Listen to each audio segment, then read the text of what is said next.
pneumonia due to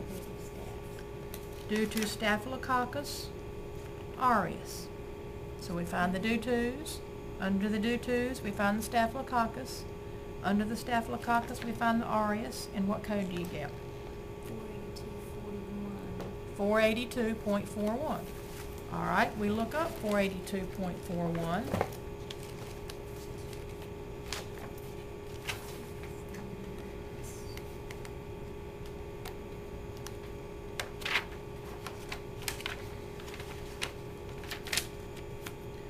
And it reads pneumonia due to Staphylococcus aureus.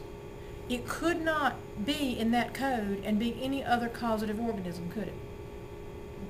So what's the difference in that pneumonia due to Staphylococcus aureus that we get one code, but urinary tract infection due to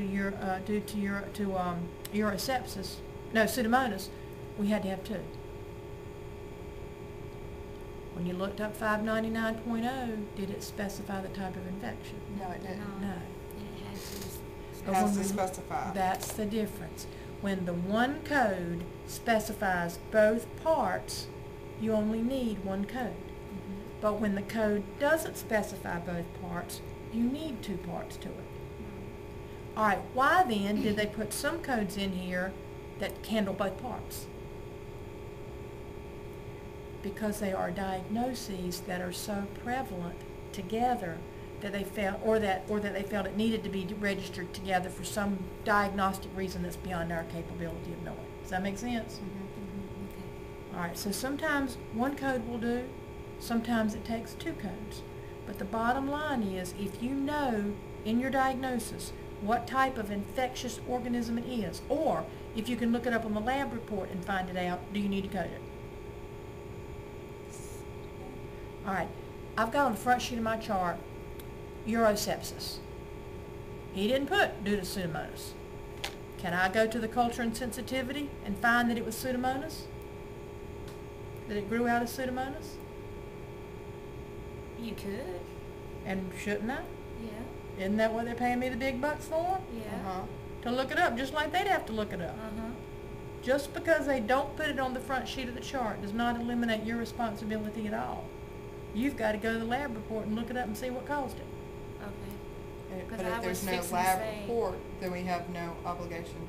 That there's no lab report, but why would you have an infection and treat an infection if you didn't know what that infection was? And how do you learn what the infection is? So we need to, if there is no lab report, we need to go back to whoever, we need to step back and go, where is our lab report? Where's your lab report? Was it ordered? If it was ordered, there better be one. If it wasn't ordered, you can't make one.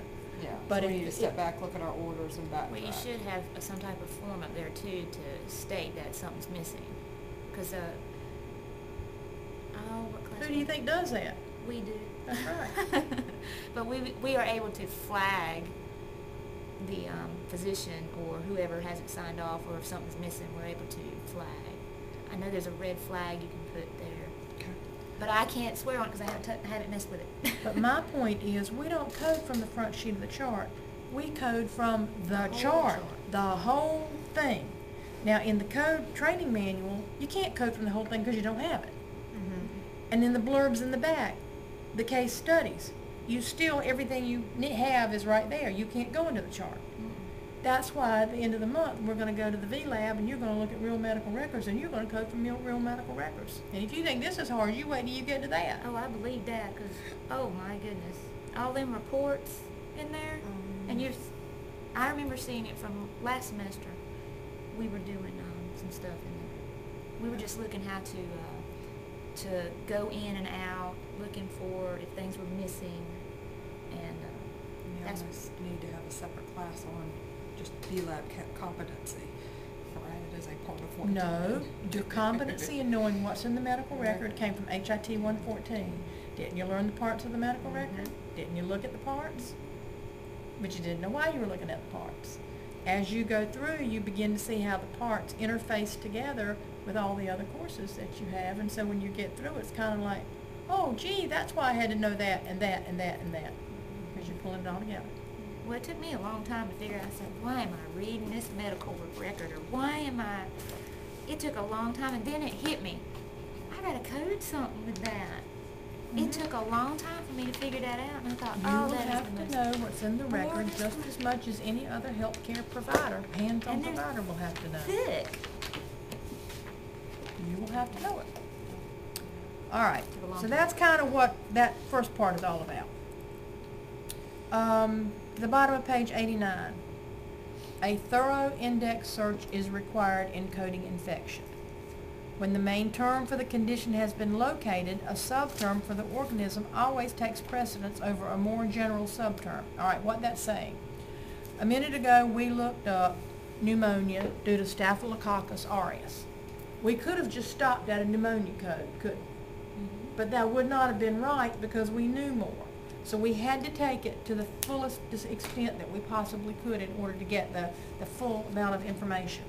Now, which code would take precedence? Your diagnosis is pneumonia due to Staphylococcus aureus. Would just a pneumonia code be enough, or would the pneumonia due to Staphylococcus aureus be? Which code would take precedence? So Staphylococcus. Yeah, I mean, that's just kind of duh, because that says most of what we need. All right, take a look at the example that they're giving you for cystitis. Now, what they're trying to point out is that the type of organism being specified always takes precedence over just the label of acute or chronic. Makes sense, doesn't it? All right, so we've got cystitis, which is inflammation of the bladder. We've got chronic, we've got manilial. It is a chronic manilial infection that this patient has, but which code are you going to use? The 112. Why? Because the type takes precedence The type over takes the... precedence. Type takes precedence.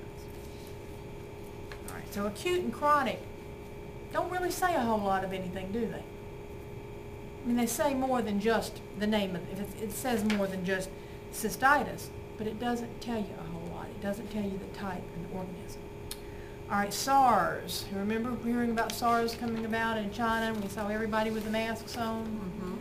All right. There are some specific codes for that. Now, was SARS known as a medical disease before it developed in China? No. So we ended up getting new codes one year for SARS. All right, it is a respiratory illness caused by a new, previously unrecognized coronavirus. It begins with a fever, may include chills, headache, and malaise. In some patients, there's mild respiratory symptoms, dry cough, and trouble breathing. All this is doing is acknowledging to you that there are codes in the book for SARS. All right?